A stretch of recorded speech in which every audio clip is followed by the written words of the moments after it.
Good evening and welcome to Current Issues. I'm your host, Hesham Tillawi. Welcome to the program, ladies and gentlemen. Tonight we will be discussing the DNC RNC, that is the Democratic National Convention and the Republican National Convention. Two events that took place in the last 2 weeks. The first one to take place was the RNC, the Republican National Convention in Tampa, Florida. Now, of course, many people thought that, well, maybe Isaac was going to mess it up for the Republicans, but somehow through back channels, they were able to wave Isaac away from them and send him to New Orleans. As a matter of fact, people seriously, because this is not the first time that the Republicans actually got a hurricane at the same time when they were holding their convention. So seriously, some idiots out there thought that actually God does not like the Republicans. And they started talking about this. And seriously, not like being facetious, that God does not like the Republicans and therefore he's going to mess up their convention for them.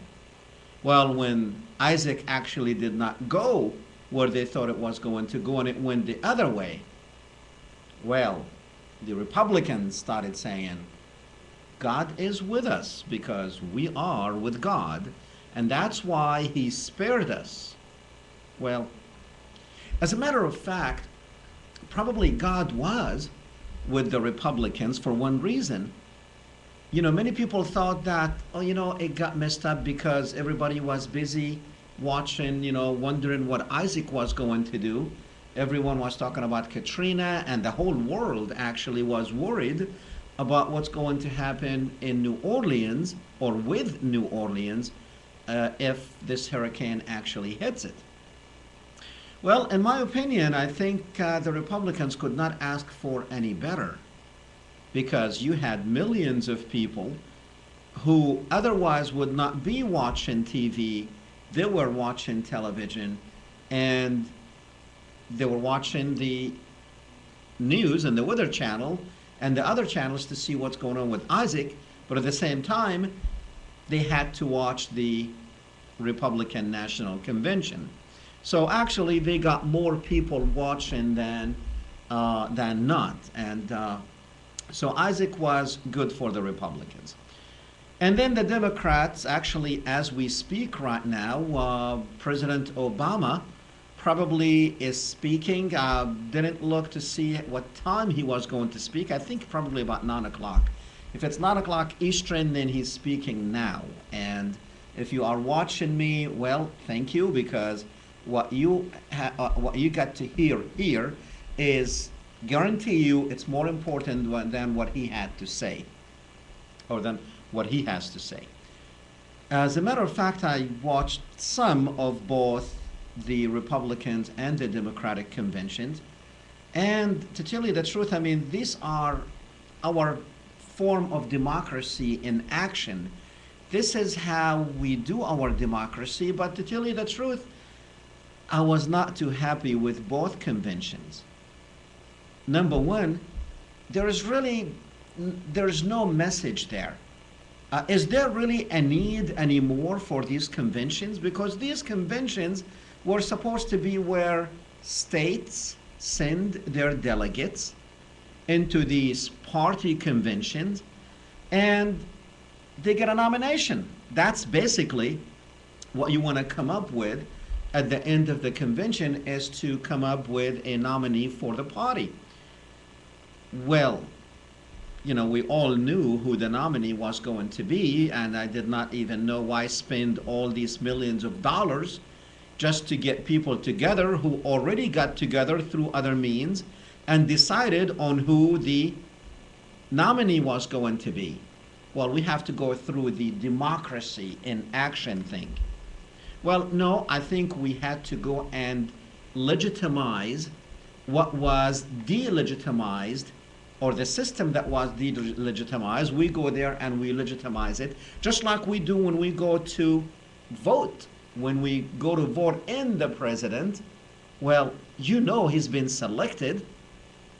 So we have a selection process, not an election process, but we the people, since we the people, that's how the Constitution still written, we the people, does not apply anymore. I think it's we the corporations, we corporate, we money, we special interest, we Zionist influence, because that's who owns the country. That's who rules. Isn't it amazing? You know, we have shown you many times before, we had shown you pictures of our president, well, not just presidents, anyone who wants to be something in this country has to go to Jerusalem and visit the wall. You know, we've shown you everyone who wanted to be something, they had to go and stand in front of the wall to be blessed by these Zionists. Romney did it, the Clintons did it, both of them, everybody. And if you have been watching this program, we had shown you probably everyone who went to the wall. Even people like Cain, who wanted to be a president, who wanted to be not even a candidate, he wanted to be one of these people, the 15 who stood in front of you. Yeah. Well, actually, you don't kiss the wall. You just write but he doesn't know. You know, you just write the message to God and you stick it in the wall. And, you know, you hope that, why don't these people just send emails? Why do they put these letters anymore? Anyway, so they have to go and actually be blessed. You know, I call it be kosherized. You know, they stamp a big K for kosher on their behinds, and that's how we know that they are actually being agreed upon. They're being given hope, blessings, that yeah, maybe there is a chance that you will be elected for whatever office you are running for. If these people in Jerusalem, the Israelis, not the Arabs, not the Palestinians, it's the Jews, if they like you, then you might stand a chance of actually be the president of the United States. You know, we have seen Romney and what he did not long ago when he went to Jerusalem and basically gave them Jerusalem. You know, gave them a country or a city and said, hey, Jerusalem is the undivided, eternal city, eternal capital of Israel. And so that's basically what Romney did a couple of weeks ago. Something happened. Now we're going to go through a couple of the things that actually took place, the non-democratic events that took place in these democracy institutions that we have, the DNC and the RNC. Well, in the RNC, they refused to let Ron Paul delegates, they refused to seat them. See, all along, those delegates, if you were a nominee, well, actually not a nominee, if you were a candidate, and you won some delegates, you took those delegates with you to the convention. That's what it was supposed to be. A convention was not supposed to be just what you sow. A convention was supposed to be people who go in there and discuss things and argue and then come up with something by voting on things. It was all ceremonial. There was no convention. It was a big ceremony. That's all it was. Now, in the middle of the convention, while the convention actually is going on, they came up with a rule saying that if a candidate won a state or won the primary in that state, he gets to have all the delegates of that state. The problem came with Maine. Maine, there were about 20 delegates for, what's his name, for Ron Paul. Well, they refused to seat those delegates, and they brought in other delegates from Maine, people who were picked by the Romney campaign. Even though it would not have actually, you know something? It would not have made a big of a difference at the end. To me, I think they should have seated those Ron Pauls and let them voice their opinion. That's what a convention is for. You're not supposed to shut people out. Well, we have a couple of videos that we are going to show you of what happened actually with these with Ron Paul's people at the Republican National Convention. You know, a nominee becomes a nominee at the end when he's nominated and the delegates nominate him. But you cannot be the king before and start making these rules and actually applying it when you're not, well, even a nominee is not supposed to do that. There is a forum, there is a procedure that's supposed to take place. Well, we have a couple of quick videos that will show you exactly what happened at the RNC with Ron Paul.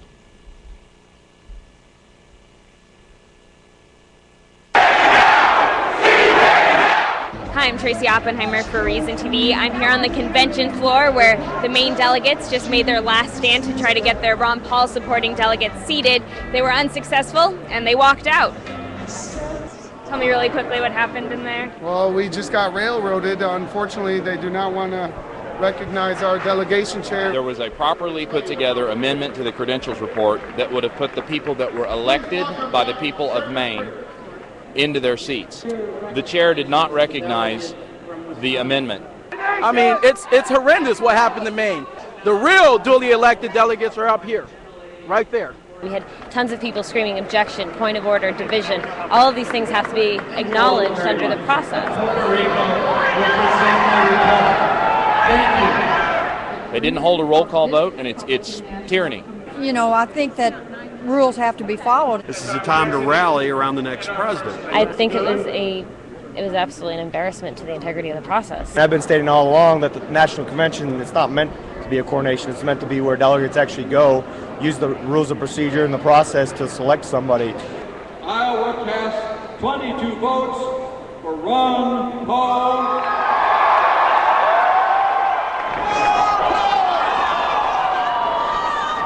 If you didn't follow the rules, you don't get seated. It's that simple. This is going to happen to other states. You think this is just the beginning? The central party of the RNC is going to start silencing the voices of the states, state by state by state. So it's absolutely just the beginning. Do you think this will have a significant impact for support of the Republican Party by libertarian-leaning or Ron Paul supporters? This is a return to smoke-filled rooms. The party's fractured. This was completely unnecessary, and it's ridiculous.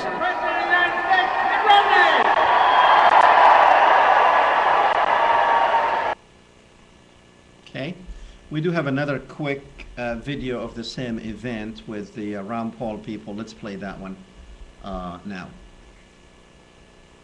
We turn now to a major eruption of fury at the Republican National Convention on Tuesday as the formal nomination process got underway. Part of Maine's delegation stormed off the floor in protest against a decision to strip away half of the state's Ron Paul delegates. Supportive members of other delegations rose to their feet and hollered their objections, angered by new rules that they say will make it harder for grassroots candidates to stand a chance in future elections. His ardent followers used seldom evoked state party rules to garner 20 of Maine's 24 spots. The RNC responded by replacing 10 of them, enough to prevent Ron Paul from being nominated from the floor. Question on the motion offered by the delegate from Kentucky. All those in favor will signify by saying aye.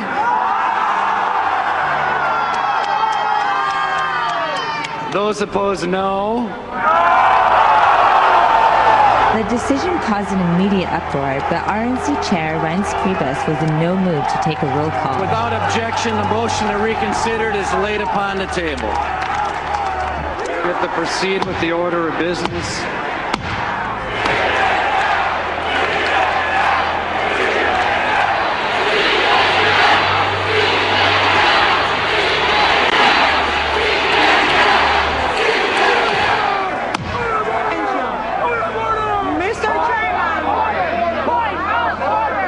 Unfair to us. We sat here and objected.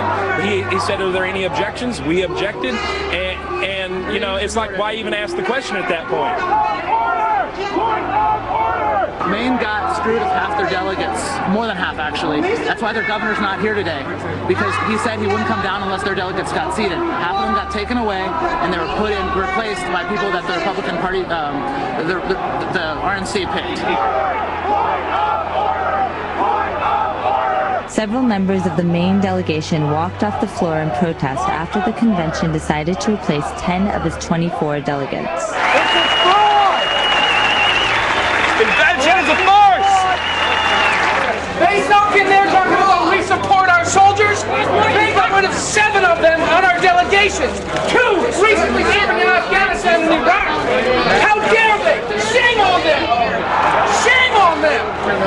The people of Maine should be respected. And those voters that put us here, they should be respected. This is a sham. I love every one of you guys, and I love all those people back home. Others on the floor were equally outraged. Kevin Erickson is a delegate from Minnesota. What this means is that the states will no longer retain the right under the new rules to elect their delegates and have them stand. A presumptive nominee will be able to unseat an entire state's delegates if they don't like who's on the slate. Giving a presidential candidate veto power over a state's delegation means that future conventions will not have a dissenting voice. We won't be able to bring motions and amendments to our platform. We won't be able to speak for people who believe differently. You're taking a broad tent and a grassroots party and you're turning it into a dictatorship that'll be run by a few people with a lot of money. And average, ordinary people like myself will be out of... Okay. Well, Ron Paul, actually the RNC, they invited him to speak and he accepted, but then they said that they have to approve his speech. He said, hell no, and he did not speak. But how do you understand the country that we are in? How do you understand these United States of America? Maybe many of you, a long time ago, people used to be conscious of the fact that these United States are actually sovereign states. These are sovereign states. It is the state who decides, the people of the state who decide, not a national organization like the RNC or like the Republican National Committee to decide. That was not, you know, this sort of things takes place in party conventions like in the Middle East under dictatorships. They're normally in their supposedly conventions, they pass whatever, they break bones, they very much twist arms and twist necks and put pressure, but that's not democracy.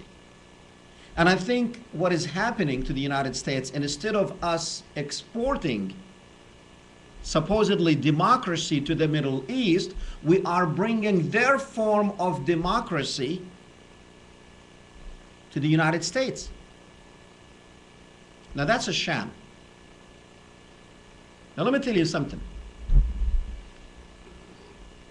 When you have a country like Israel who forces one of our main political parties to actually add in its platform the word Jerusalem, undivided capital of Israel, You see? Now that's not in the RNC, that's in the DNC, in the Democratic National Convention yesterday. What happened is, in the Democratic National, in the Democrats' platform, last year that was in it. Jerusalem, but of course, you know, Barack Obama needed to win, so the Democrats had Jerusalem is undivided capital of Israel. They removed it this year. It was not in the platform this year.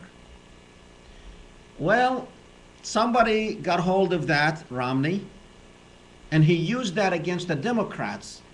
He started saying that Obama is throwing Israel under the bus.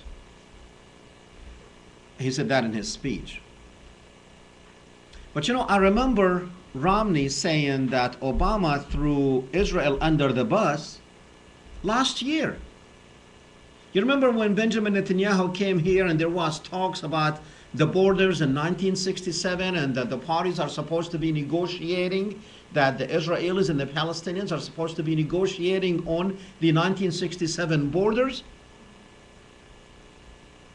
Well, Obama happened to say that. And what happened? Well, actually what happened is the Republican Party, Romney at that time, started saying that, hey, look, Obama's throwing Israel under the bus. Last week he said Obama's throwing Israel under the bus because they removed, out of the Democratic platform, they removed the word Jerusalem, or the sentence that says Jerusalem is the undivided capital of Israel. When the Republicans actually brought that issue out in the open, Obama did not want disasters. So what he said, let's put that back in the platform. Now, we're going to show you a couple of videos actually of Romney when he said that Obama threw Israel under the bus. And then we're going to show you, after that, we have one little clip, you know, probably a minute or so, from what took place in the DNC, the Democratic National Convention, just to show how controlled not just our politicians are, but also our political parties from Jerusalem, from the Zionists, from the Jewish lobby in this country. But let's play the interview with Romney last year when he used the phrase, Obama threw Israel under the bus. You said that the president, and you just mentioned it, I want to get back to this, threw Israel under the bus when he said that Israel should go back to 67 borders. And then he sort of backed off from it. Explain what you meant when you were saying that. Well, I think it's pretty clear that when Bibi Netanyahu got here, that something very dramatic had happened. And that is that the president, by insisting on the 67 borders, laid out what a bargaining position might be that perhaps the Israelis ought to take the lead on, not America. You don't tell your ally how you would settle a dispute between them and another people.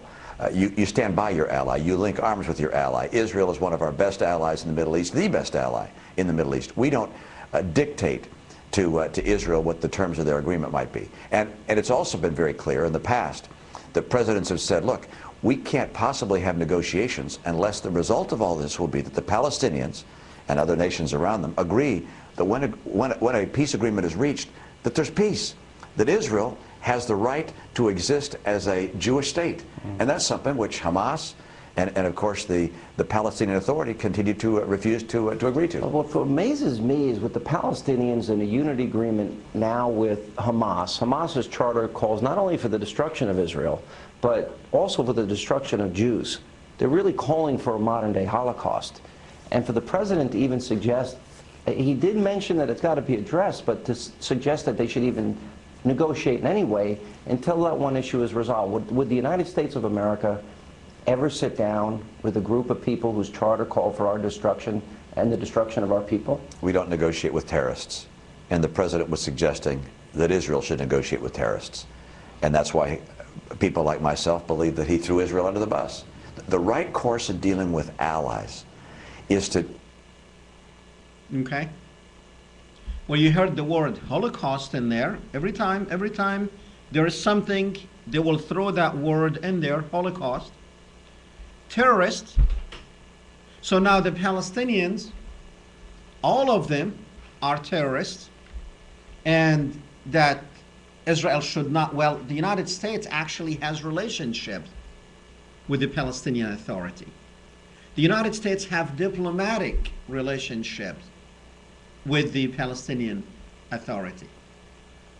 And Romney is saying that the Palestinians are terrorists, so he wants to, you see, these people have no scruples, none whatsoever.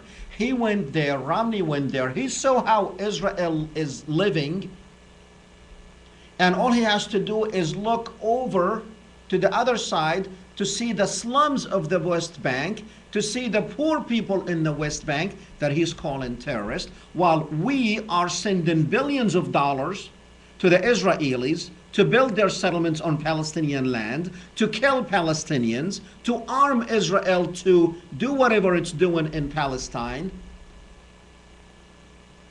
But yet, it's the Palestinians that are terrorists.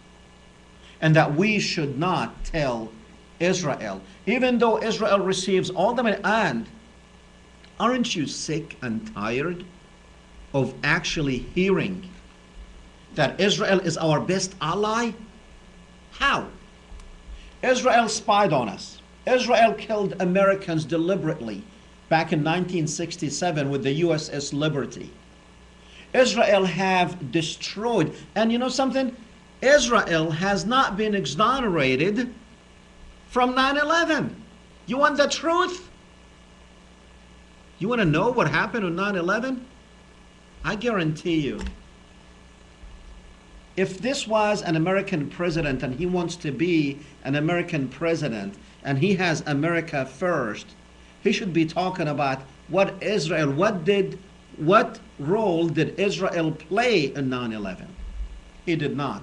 But he wants to go and pick on poor Palestinians and say they're terrorists. But the main thing is, you heard the cliche now of throw Israel under the bus, that Obama threw Israel under the bus. Well, that was last year, a year ago. Now, let's listen to him a week ago.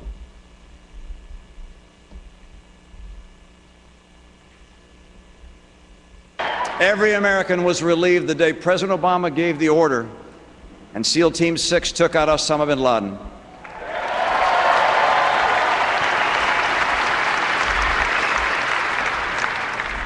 On another front, every American is less secure today because he has failed to slow Iran's nuclear threat. In his first TV interview as president, he said we should talk to Iran.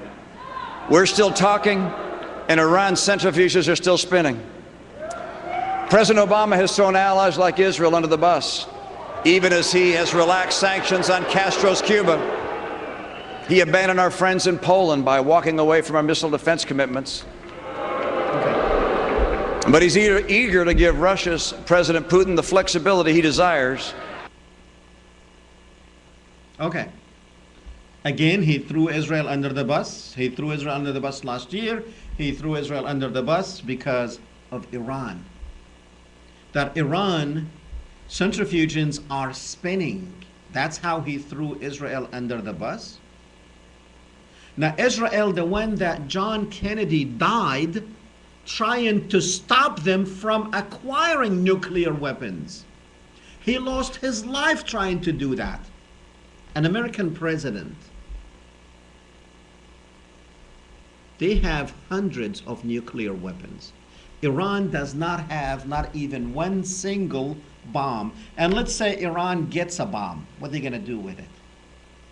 Israel controls our military.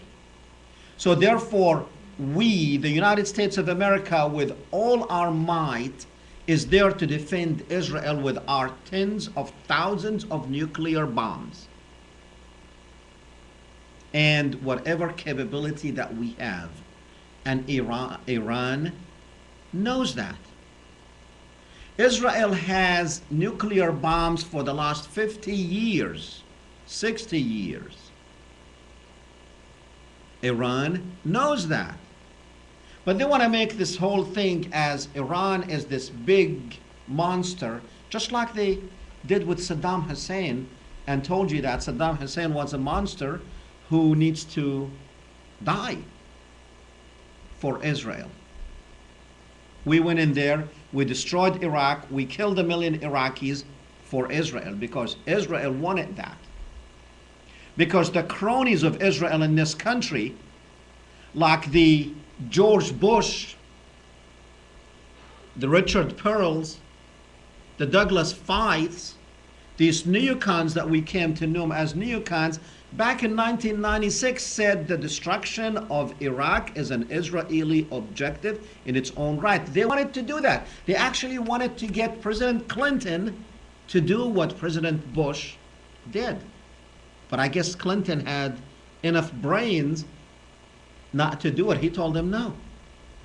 So they got somebody who then knew they can put in the White House and go do whatever the heck they wanted. And all of them were in that first Bush administration. Now, we're going to move on to the Democrats and what happened at the Democratic National Convention. I want you to pay attention because this is very important. Now, I'm going to set the stage for you so you will know what you are looking for. At the Democratic National Convention, as I told you previously a while ago, that the Democrats had removed the sentence, well, they removed two things. They removed something that said God in it, and they removed Jerusalem, the undivided capital of Israel, which was in the in last convention's platform 4 years ago. But the Democrats decided to take it out. And when Romney made an issue out of it, a big issue out of it, saying that Obama threw Israel under the bus just because they removed that out of the Democrats' platform, which is non-binding. You have to understand, these parties, like the Republican Party and the Democratic Party, this convention, their platform, that is for them. That is not to be applied as United States policy, because party conventions and party platforms do not apply. That's what they think. That's their thoughts. They put it on their platform, but you cannot come and actually execute those things as a country. But what happened? When Romney made an issue out of this, Obama told his guys, put that stuff back in the platform. We don't want a headache with the Jewish lobby. Romney is already good with Netanyahu. He's already good. He gave them everything. He gave them Jerusalem. He gave them anything they wanted. So put that thing back. But there's a procedure to put it back, and that's what you're going to see. They put it back during the convention. And the way they took the vote, and I want you to listen to it because they took the vote 3 times. It was a voice vote. It was the A's and the nays. They counted them. One did not count them, but voice count. Like which one was bigger.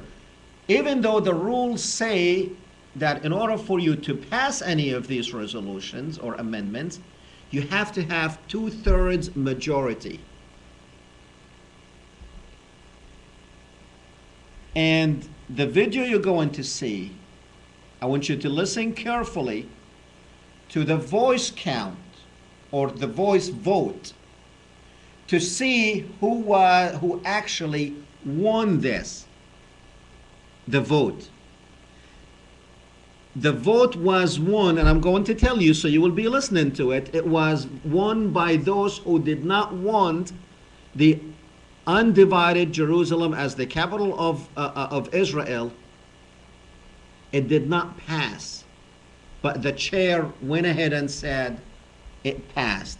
But you will see clearly that it did not pass. And he did not take the vote once or twice, 3 times. And in all of those 3 times, it did not pass. Because remember, you have to have 2/3 majority vote. And they did not have it. But yet they passed it through. Let's do it.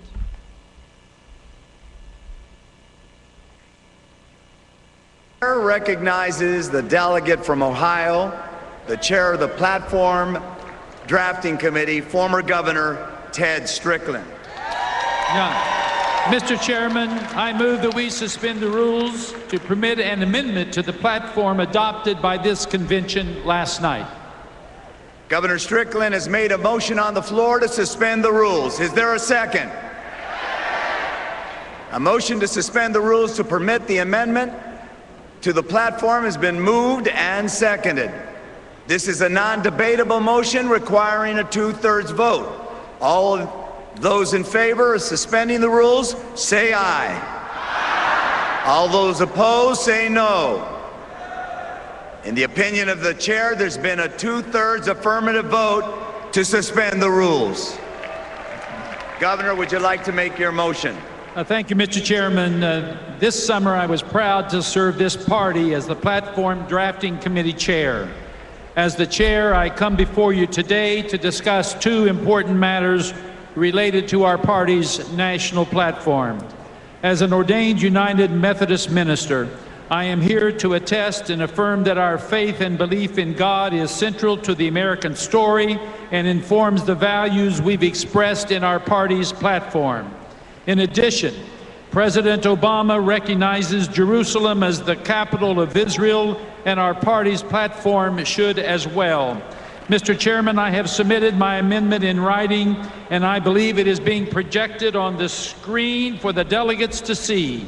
I move adoption of the amendment as submitted and shown to the delegates. A motion has been made. Is there a second? Is there any further discussion? Hearing none, the matter requires a 2/3 vote in the affirmative. All those delegates in favor say aye. All those delegates opposed say no. In the opinion of the, let me do that again. All of those delegates in favor say aye. All those delegates opposed say no.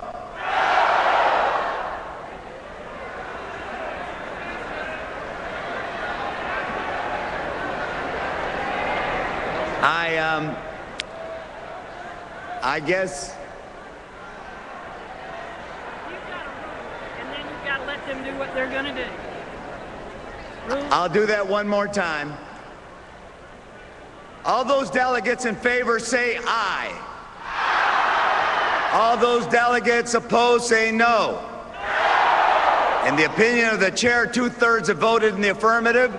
The motion is adopted, and the platform has been amended as shown on the screen. Thank you very much. Thank you. Governor Strickland, thank you again for your service. Governor Strickland, thank you again for your service as chair of the Platform Drafting Committee. Now, everyone. Now, twice, the first 2 times, the first time and the second time, it was clear that the motion failed. And the first time, I wish if he would have done it the first time, because he already prepared the line that he was going to say. He was going to say that the chair find it that it passed in the affirmative, in the opinion of the chair. He wanted to do that the first time around. But he caught himself, he probably thought, oh, wait a minute, that was so obvious that it failed. Now, if you can, the producer, if you can, bring that back just to where they started the vote. And I want you to hear the first time it failed. The second time it failed. The third time it failed. Recognizes the delegate from Ohio. The chair. But you can see, well, maybe you should put me back and then bring that back.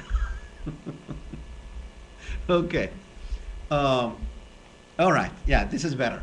So, if we can, that's fine. I mean, I know it's in the middle of a live show, but I wanted you, now you know what we're talking about, and I wanted you to see, and I think we do have time to actually see it. So, what happened is they wanted to have Jerusalem, the capital of Israel, in the platform. They took it out. And also, did you notice that the networks, the only people that they showed distressed about this is someone that says Arab Democrat. So they showed you some Arabs, some Middle Easterners who are Democrats, that they're the ones who are upset about it. Even though you had thousands of people there who were upset about it, but the networks had to show, you see, that's how they play with your brains. So you will say, oh, well, it says Arab Democrats. Well, of course, they're going to be, yeah, but those couple that you saw, they were not the only two who objected to it. More than half, and I want you to listen to the counts again, and listen to that voice vote again to see that it failed. Now, that's another sham. This time, not in the RNC, this time is in the DNC for Israel. Do it.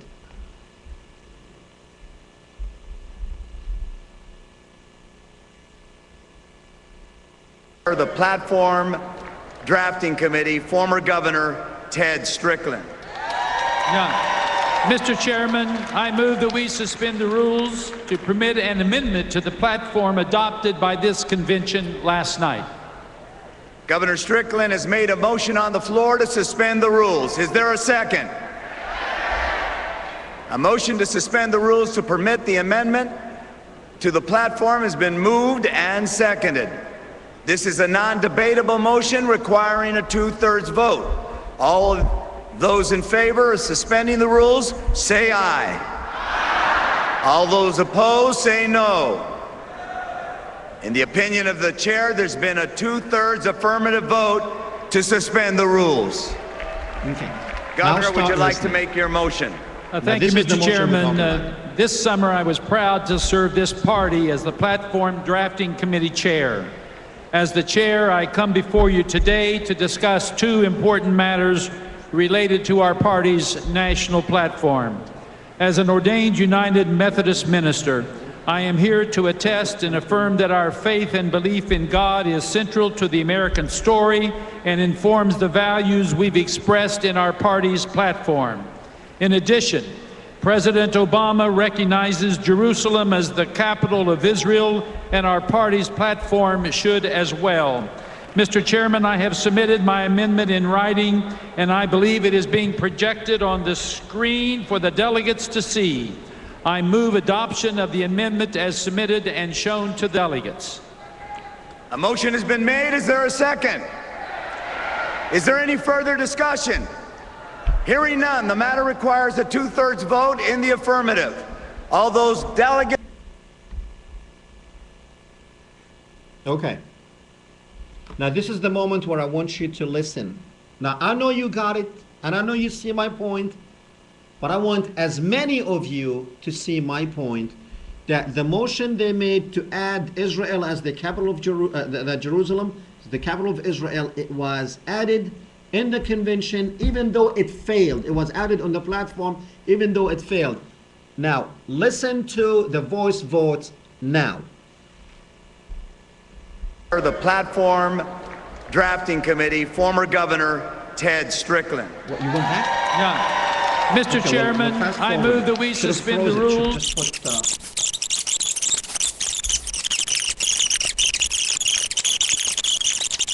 Okay.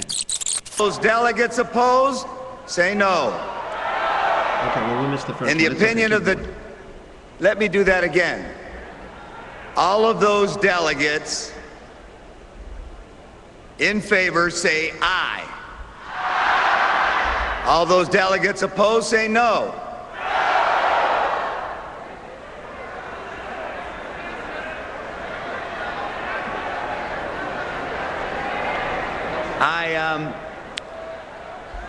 I guess. And then you've got to let them do what they're going to do. I'll do that one more time. All those delegates in favor say aye. All those delegates opposed say no. In the opinion of the chair, 2/3 have voted in the affirmative. The motion is adopted, and the platform has been amended as shown on the screen. Thank you very much. Now I think you got the point, but that's not really where I was going with this. Where I was going with this is this little bastard state called Israel has so much power and influence over our politicians and over our political parties that it can demand things and it will happen within 24 hours. That's the point. That is the point that we're making here. That was a minor point, actually, which is, by the way, that's how they do conventions in the Middle East with these dictators. So instead of us actually exporting our democracy to them, we are bringing their system, their political system to us, and that's exactly what we are doing. So the Constitution and whatever we are proud of in this country, well, you just watch that. Forget it. Forget it. What Israel wants, Israel gets.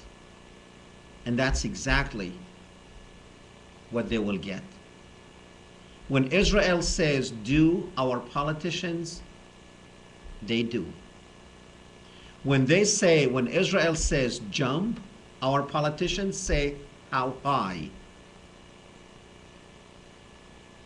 And that's exactly the way our system works. You see, these visits to the Wailing Wall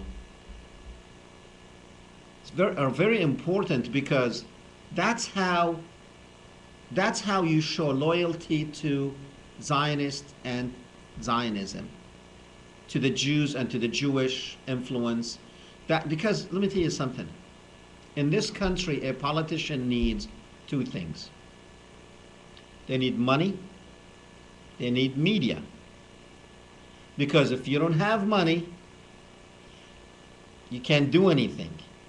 And if you don't have media, or if the media is not on your side, forget it.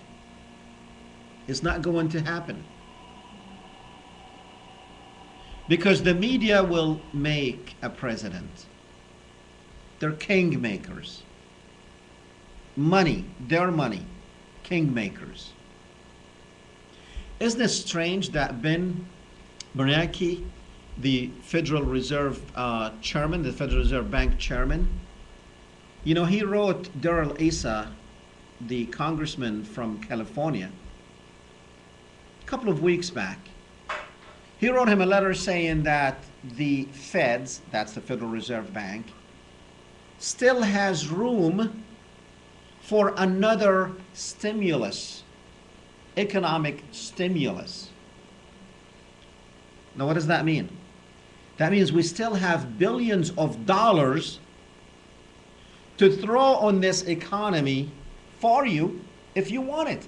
Now, he was talking to a congressman, and he's the Federal Reserve Bank chairman, saying, look, government of the United States, if you want money, we still have a lot of it.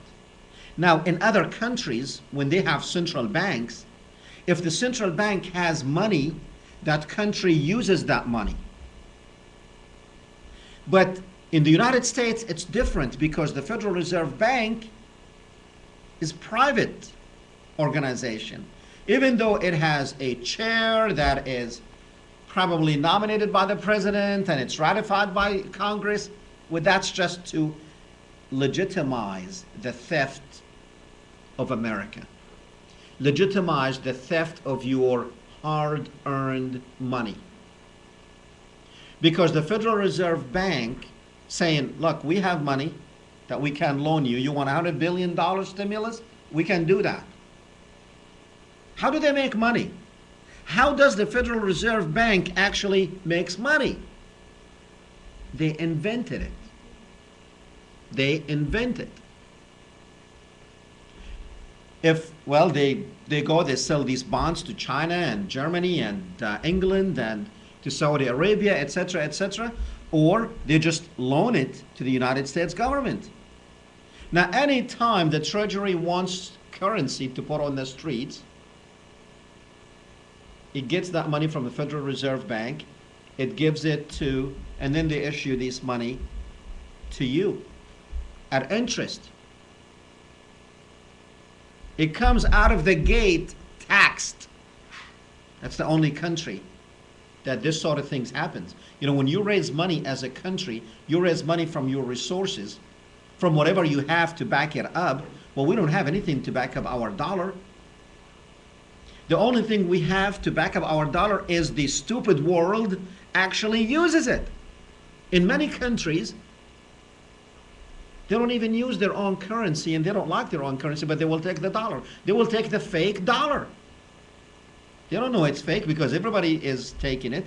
And as long as it's been accepted, it's acceptable at the bank, it's acceptable to buy things inside and out, they use it. Now, where did it come from? Thin air. The Federal Reserve Bank that is owned by 13 families who met about 100 years ago and decided that that's the bank, and they went and bribed some of our politicians to have the Federal Reserve Bank Act. It was like 1907, 1910, something like that, in that period. Or 1911, I don't know. But in that period, it was early in the last century. They went to Congress, and Congress actually legitimized the theft of the United States to 13 Jewish families. Go read about it. Go read about the Federal Reserve Bank and find out how these families loan money to the United States at interest. And are you surprised that they control what they control? Are you surprised that they control what they control? Of course, I mean, controlling the United States is nothing because they own it. And since they made the dollar actually the currency of the world, then they own, you know, they loan money to all these, you know, through the World Bank and the International Monetary Fund. They control nations. Look what is happening. We only have 1 minute. Look what is happening to the poor Palestinians. They can't even pay. Oh, by the way, you know how much a gallon of gas sells in Palestine to the Palestinians? $8 a gallon. $8 a gallon. Now, their GDP is about $2,800 per capita. $2,800 a year per capita is their GDP. Now, our GDP here is about $47,000 a year per capita, and we pay in $3.50 a gallon. Now, where's the fairness? You know how far Palestine is from Saudi Arabia? Not far. But they're paying $8 a gallon of gas. When you can't even find money to feed your children, imagine if it goes $8, we'll have riots in the streets. You know, it went up to $4.50 and $5. We went crazy. Anyway, well, that's all the time we have for you tonight. And it's been a while since we came to you here, because right now we are going with the first and third Thursday at 8 o'clock. We don't do it every week. First and third.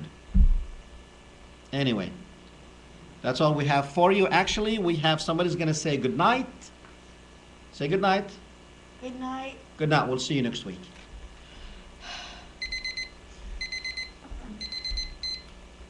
I'm too tall for the camera.